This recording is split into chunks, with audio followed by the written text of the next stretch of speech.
ओम नमः शिवाय दर्शकों, मैं एस्ट्रोलॉजर केशव खन्ना आप सभी का बहुत स्वागत करता हूं आपके ही अपने YouTube चैनल कालचक्र वैदिक एस्ट्रोलॉजी इन वास्तु में। और आपका बहुत स्वागत, बहुत अभिनंदन हमारे पेज कालचक्र वैदिक एस्ट्रोलॉजी इन वास्तु में, जो कि फेसबुक पर है। दोस्तों, पिछला वीडियो जो कि सूर्य नमस्कार की विधि पर था, आप सबने बहुत सराहा, बहुत प्यार भेजा और बहुत अच्छे से उसकी सराहना करी। उसी श्रृंखला में आज एक और रेमेडी हम आपको बताने जा रहे हैं जो कि चंद्रमा पर आधारित है। और इस क्रिया का अनुसरण करके, इस विधि का ध्यान रखकर, इसको फॉलो करके आप अपने जीवन में बहुत अनेकों सुधार प्राप्त कर सकते हैं। अब चंद्रमा के बारे में आज दोस्तों बात करेंगे।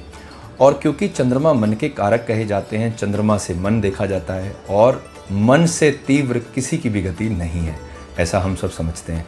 तो क्योंकि चंद्रमा की जो चाल है किसी भी राशि में 2.5 दिन की है, तो सबसे फास्ट मूविंग प्लैनेट कहा जाता है और बहुत ही गतिमान है। तो जिस प्रकार मन की गति बहुत तीव्र है, उसी प्रकार ग्रहों में चंद्रमा की गति बहुत तीव्र है।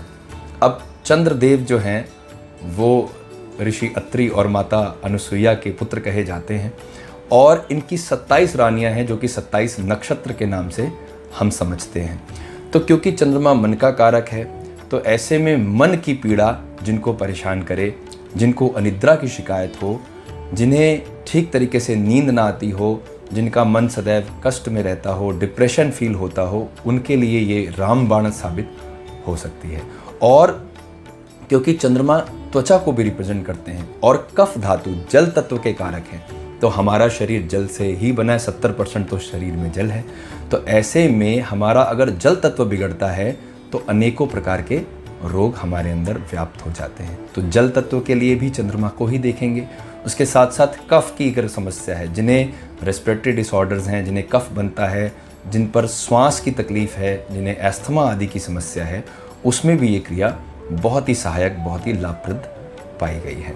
तो किस प्रकार इस क्रिया को करेंगे, आइए ध्यान से समझते हैं। अब चंद्रमा के साथ एक दोष है कृष्ण पक्ष का। तो कृष्ण पक्ष में चंद्रमा अस्त हैं, कृष्ण पक्ष में चंद्रमा अंधेरे पक्ष में है और शुक्ल पक्ष में चंद्रमा उदित हैं।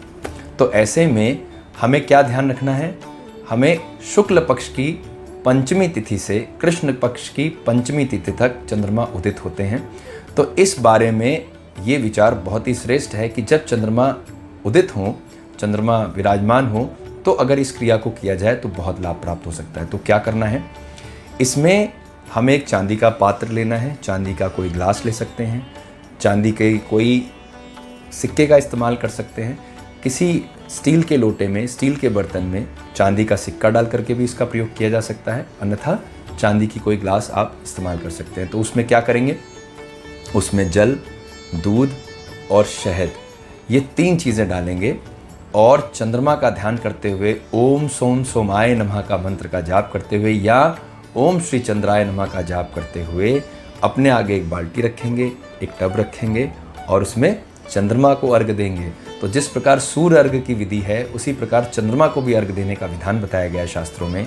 और इस अर्घ की क्रिया को करके हम अपने जीवन में भी सभी प्रकार के कष्टों से मुक्ति प्राप्त कर सकते हैं, हम अपने चित्त को प्रसन्न कर सकते हैं और चंद्रमा को बलि कर सकते हैं। अब चंद्रमा को जैसे ही हमने बलि किया तो हमारा मन प्रसन्न हुआ, हमारे चित्त में प्रसन्नता आई, जीवन में खुशहाली आई। और क्योंकि चंद्रमा द्रव्य है, और द्रव्य क्या है, द्रव्य धन को कहा गया है। तो हम अक्सर कहते हैं लिक्विडिटी की कमी हो गई। तो लिक्विडिटी क्या है, लिक्विडिटी का मतलब द्रव्य और द्रव्य मतलब धन। तो धन को द्रव्य से ही आंका गया है।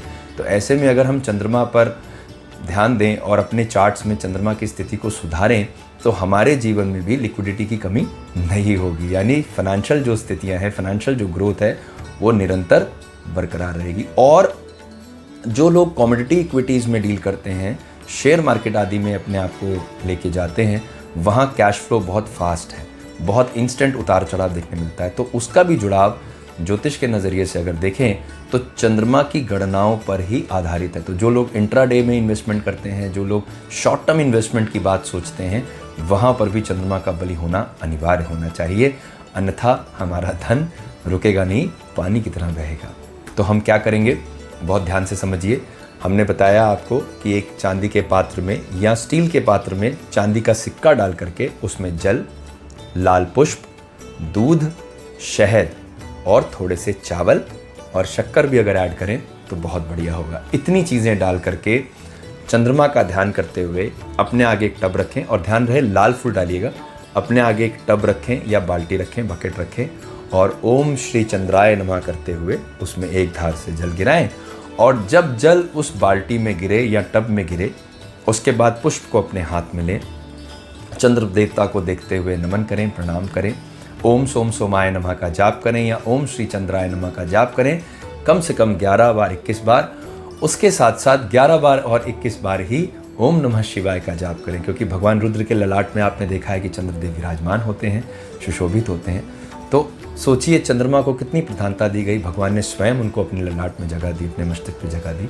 तो ऐसे चंद्रदेव को हम निरंतर प्रणाम करेंगे, और प्रणाम करने के बाद पुष्प हाथ में लेंगे, ध्यान करेंगे, भगवान शिव की आराधना करेंगे, ओम नमः शिवाय का जाप करेंगे, और बड़े ही श्रद्धा भाव से, बड़े ही विनम्र, बड़े ही प्रेम पूर्वक मुस्कुराते हुए कहेंगे, हे चंद्रदेव, हम आपकी शरण में हैं, और हमारे जीवन में जो भी उतार चढ़ाव है, जिस भी प्रकार की हमें समस्याएं आ रही हैं, जिस भी प्रकार की नकारात्मकता जीवन में है, वो सारी नेगेटिविटी दूर हो और पुनः चित्त प्रसन्न हो करके आगे हम अपने कार्यों को करने में सामर्थ्यवान बने, ऐसी कृपा हम पे करिए। ऐसा प्रणाम करके, ऐसी प्रार्थना करके, हाथ जोड़ करके नमन करेंगे, और जो पुष्प आपने अपने हाथ में लिया है उस पुष्प को दोनों नेत्रों में, अपने आग्र चक्र यानी माथे पर और हृदय में टच कराएंगे। उसके बाद उस पुष्प को अपने पास रखेंगे और रात में सोते समय तकिए के नीचे रख के सो जाएंगे। तो आप देखेंगे कितनी अच्छी जो है आपको नींद आएगी। तो जिनको अनिद्रा की शिकायत है, नींद ठीक से नहीं आती है, उनके लिए भी ये क्रिया बड़ी ही श्रेष्ठ है। और दोस्तों चंद्रमा के लिए एक और बड़ी अच्छी बात कही गई, चंद्रदेव को 16 कलाओं के निपुण माना जाता है, और भागवत पुराण में कहा गया है कि भगवान कृष्ण ने इनके ही कुल में जन्म लिया, इसीलिए भगवान कृष्ण के अंदर भी 16 कलाएं मौजूद थी। तो ये बड़ी ही रहस्यमयी बात है। तो इसीलिए चंद्रदेव का महत्व है। अब नक्षत्र भी चंद्रमा से ही देखे जाते हैं। तो जितने 27 नक्षत्र हम देखते हैं, अश्विनी, भरणी, कृतिका, रोहिणी, मृगशिरा, आर्द्रा, ये सारे नक्षत्र जो 27 नक्षत्र हैं वो वास्तव में चंद्रदेव की पत्नियां हैं। तो इसीलिए इसका बड़ा महत्व है। अब नक्षत्रों से ही राशियां बनी है, हर राशि में 3 नक्षत्र हैं और नक्षत्र के चरण हैं। तो ये बड़ा ही अद्भुत संयोग है। और उसके साथ साथ अगर ग्रही माध्यम में देखें तो जो बुध देव हैं वो चंद्रदेव के पुत्र कहे जाते हैं। तो चंद्रमा का बड़ा ही विधान है, विचार है। और आप ये चीज़ समझिए कि जैसे जैसे जीवन में चंद्रमा बली होते जाएंगे, वैसे वैसे हमारे जीवन में हमारा मन सुदृढ़ होता जाएगा, हम मन से मजबूत होते जाएंगे और सभी कार्यों को करने में सशक्तवान बनेंगे। इसके साथ साथ भगवान शिव की भी क्रिया करने का विधान है, और चंद्रमा की और जो आगे की विधियां हैं वो नेक्स्ट वीडियो में आपको बताएंगे। ये विधि बड़ी ही सर्वश्रेष्ठ है, हमने स्वयं आजमाई अपने जीवन में, हमारे साथ जुड़े हुए लोगों ने भी आजमाई। आप भी अवश्य आजमा के देखिए, आपके जीवन में वास्तव में बहुत सुधार होगा। तो दोस्तों आज के वीडियो में इतना ही। पुनः अगले वीडियो में कुछ और अच्छी रेमेडीज़ आपके लिए लेकर आएंगे, और अच्छे अच्छे आपको रेमेडीज़ भी देंगे, उपचार भी देंगे, जिसका अनुसरण करके आप अपने जीवन में वास्तव में लाभ महसूस करेंगे। तो दोस्तों क्या करना है, जल्दी से लाइक कर लेना है, सब्सक्राइब कर लेना है हमारे यूट्यूब चैनल कालचक्र वैदिक एस्ट्रोलॉजी एंड वास्तु को। बेल आइकन को ज़रूर प्रेस करना है, अपने मित्रों में शेयर करना है इसी प्रकार के शॉर्ट, अच्छे, ऑथेंटिक, एक्यूरेट रेमेडीज़ के वीडियोस देखने के लिए। तो मिलते हैं अगले वीडियो में, तब तक के लिए ओम नमः शिवाय, हर हर महादेव, जय श्री कृष्ण।